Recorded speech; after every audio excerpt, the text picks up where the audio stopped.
Welcome to another Homeschool Q&A video. I make videos like this one every Friday right here on my channel, so make sure to subscribe and leave your questions in the comments down below. Now, I have a nice list of questions that you have left me in previous videos, so we're going to jump in and get started. The first question is actually about high school. I would like to know how you make sure your high schoolers get everything they need to graduate, like credits and hours. Well, this is a great question, and it is definitely one that I stressed about when my oldest was in junior high, and I'm thinking, how am I going to homeschool a high schooler, and how am I going to make sure she gets everything that she needs to graduate?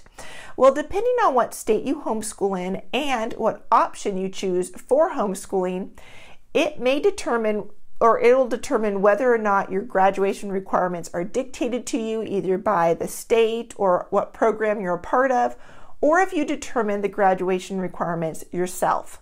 If you have to determine graduation requirements yourself, I'm going to talk about how you do that in just a minute. Then I'm going to share with you how you actually issue credits for courses. I mean, how do you know if a course is one full year and one credit, or half a year, one semester, and just a half a credit? So we're going to talk about that as well. So first of all, how do you determine graduation requirements for your high schooler? Well, when I was in public school, my high school had kind of two tracks. They had kind of the graduation requirements, the bare minimum. This is what you have to graduate. This is how many credits total you have to have, and how many of those have to be in math, how many of those have to be in science, how many of those are electives and art and all that kind of stuff. Then my high school had kind of the college-bound track. This is where they said, hey, yeah, you need to meet these bare minimum requirements to graduate, but if you want to get into a college, you need to go above and beyond, and you need to have this many credits in these different subjects.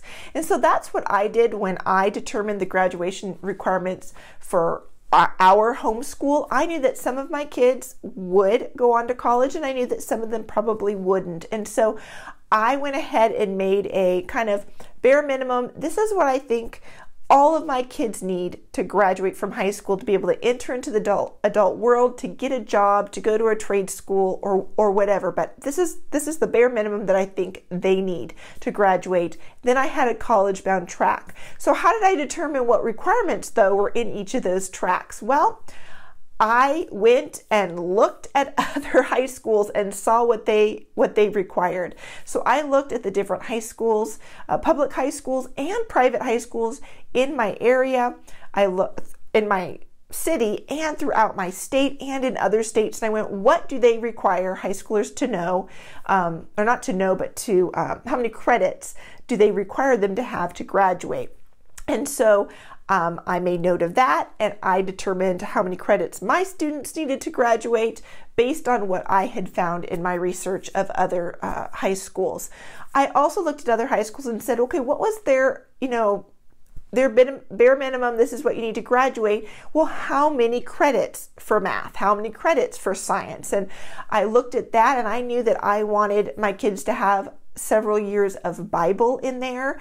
And so I figured out how many credits in math and science and Bible, art, electives, all of that, how many I thought that they would need to graduate and to be successful in the adult world.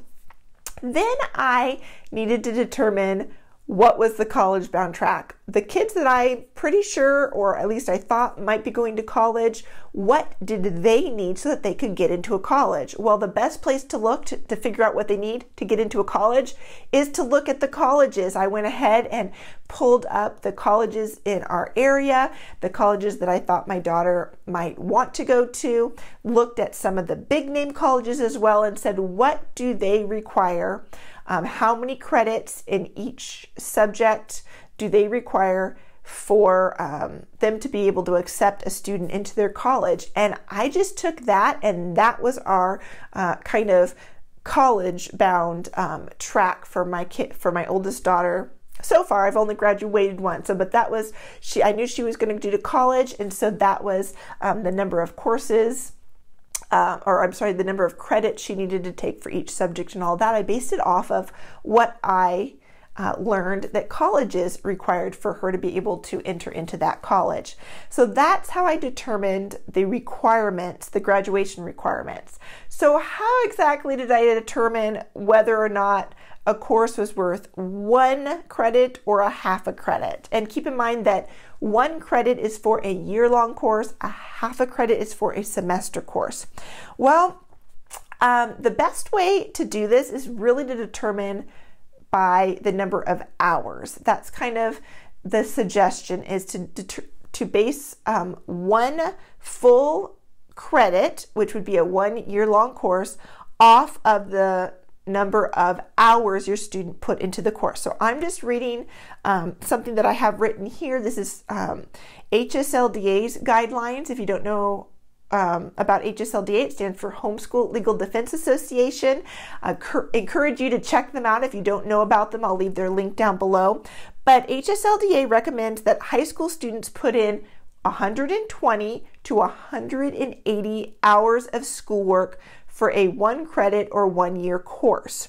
So obviously half a credit or or 1 semester course would be half of that. So if your student logs between 120 and 180 hours roughly of schoolwork for a course, you can count that as a full year. Now, I have to be honest, I did not have my high schooler log all of her hours. She logged hours for PE. I said, you have to do 150 hours of exercise to count for 1 credit of PE. And she actually spread that out over 2 years. But I said, we got to log the hours for that.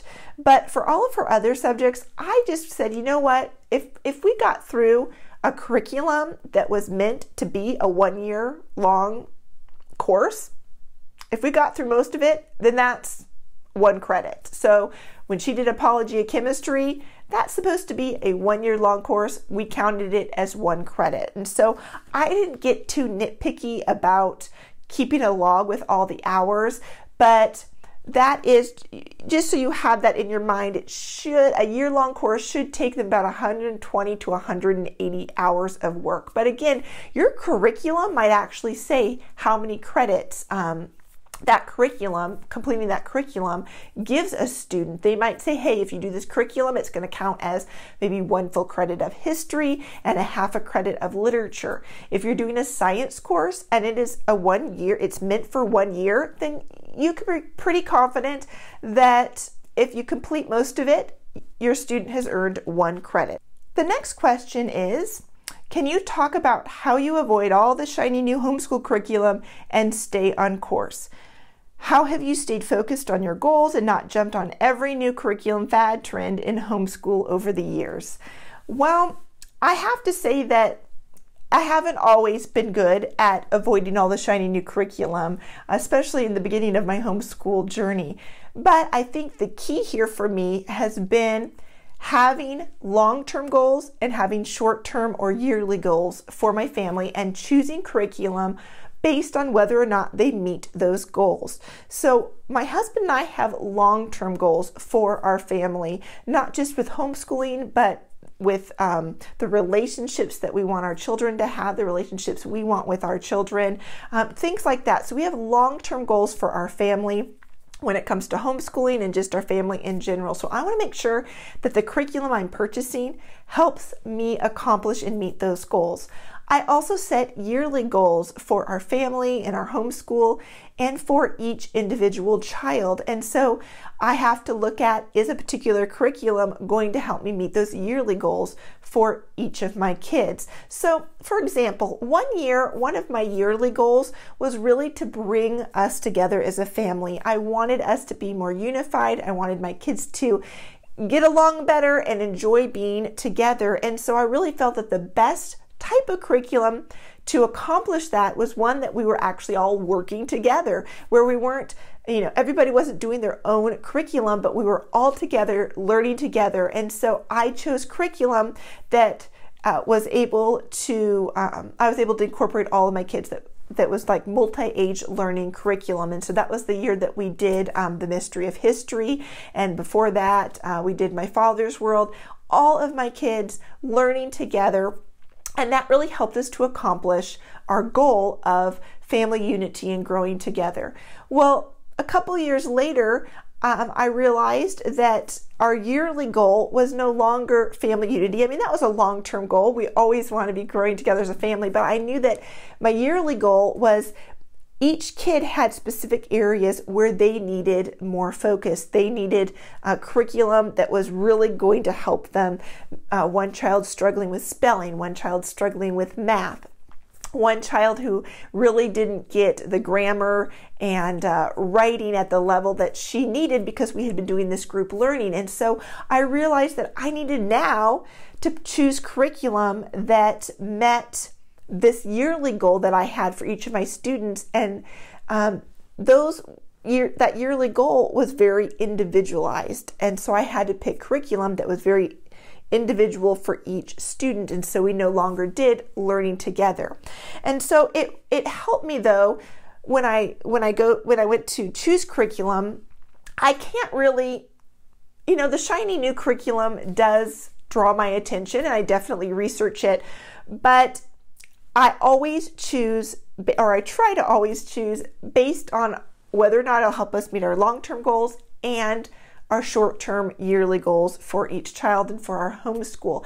And sometimes that means using the shiny brand new curriculum because it will help us meet our goals. And other times it means using some old tried and true curriculum that nobody else seems to be using, but it will help us meet our goals. So anyways, I hope that answers your question about how I avoid the shiny new curriculum. I don't always avoid it, but I do try to pick curriculum based on whether or not it's going to help me meet the goals that I have, instead of just going, oh, I want to use this curriculum because it's new and everybody else is using it. So, all right, next question. The next question is, what are your tips on balancing it all? Oh my goodness, I have gotten this question from so many of you in one form or another. And as I'm sitting here thinking about what my answer would be for this, I think my answer would be way too long for this video. I think it needs a video all by itself. So that's what I'm going to do. I'm going to answer this question next Friday. It's going to be the only question that I answer in next Friday's Homeschool Q&A video, because I could give you a generic answer and say, you can't balance it all. You can't do it all. Do the best you can. Give yourself loads of grace. And that's all true, but it's not helpful, is it? If you're asking this question, how do you balance it all? I'm guessing you're feeling pretty overwhelmed. I know I get overwhelmed with homeschooling and trying to juggle the rest of life. I want to give you some practical tips. I want to give you some encouragement. What I am not going to give you is a to-do list, because the last thing we need is a longer to-do list. So I'm going to save this one for next Friday. So make sure to check back next Friday, and we'll tackle this really big question of how do you balance it all. All right, so let's jump into the next question. What factors have played a role in deciding when to change course in your homeschool, like finances, curiosity, or boredom? I think that the greatest factor in determining kind of the course that our homeschool is going to take is our circumstances. Our circumstances affect whether or not I can implement a particular curriculum or not. And so there have been times we have loved using a certain curriculum, but our circumstances change in a way that I can no longer implement that curriculum that we used to love doing. And so if I can't implement it, I have to find a curriculum that I can implement, and that kind of changes the course of our homeschool.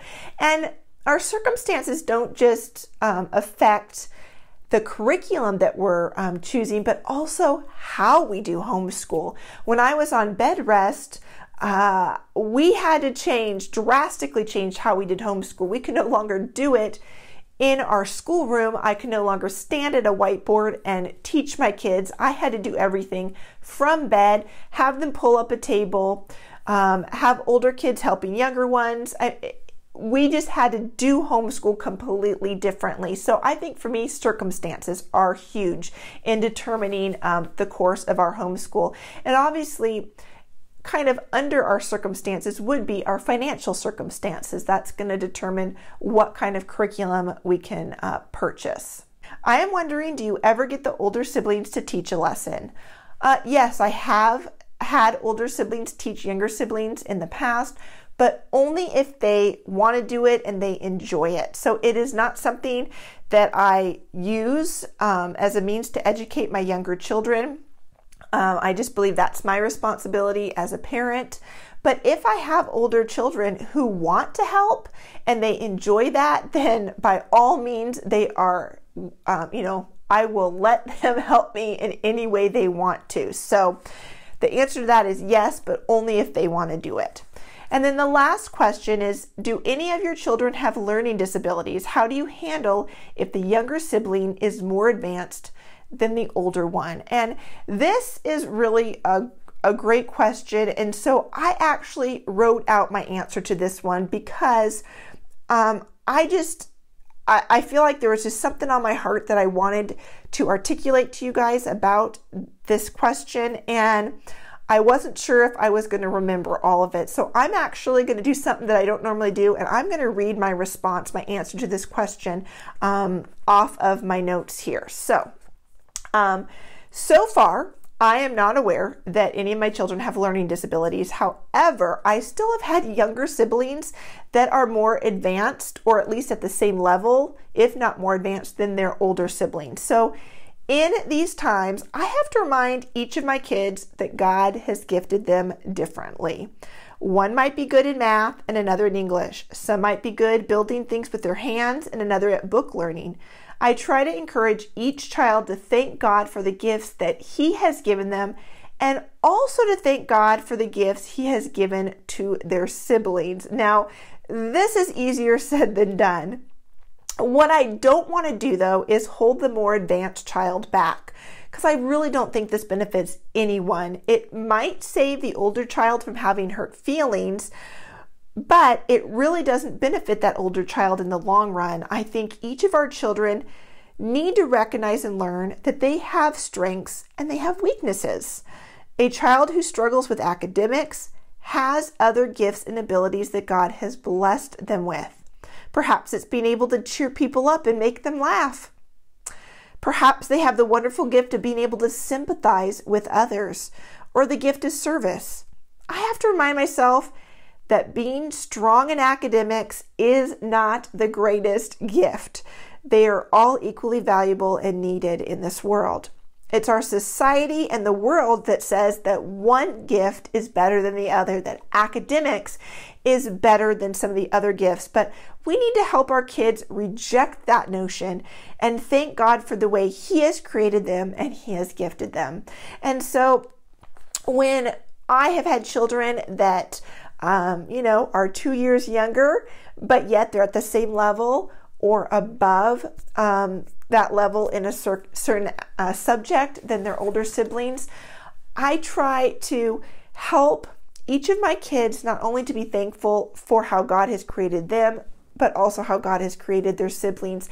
And I try to continually be reminding my children of the gifts that I see in them that God has given them. And, it's easy to point out and to notice the gifts and point out the gifts that are academic based, or maybe sports, being really good at sports. But we got to remember that some people have this wonderful gift of sympathizing and being able to comfort somebody else, to serve somebody else. Some kids have a great gift of just making us laugh and bringing joy to our lives. Some kids have a wonderful gift, and adults have a wonderful gift of being able to listen and encourage and being an encourager. So academics are not the greatest gift in the world. And so I try to let my kids know and remind them that yes, we want to do our best in learning and growing in our knowledge, but getting straight A's in math, or getting through 5th grade math curriculum in 5th grade is not the most important thing. So I hope that answer helps you and encourages you as well. Well, I'm going to wrap up this homeschool Q&A for today, but make sure to check back in tomorrow when I answer that question. What was the question that I said I was going to answer? Yes. How do you balance it all? I'm going to dedicate a whole video to that, so I will see you next week as I tackle that really huge question.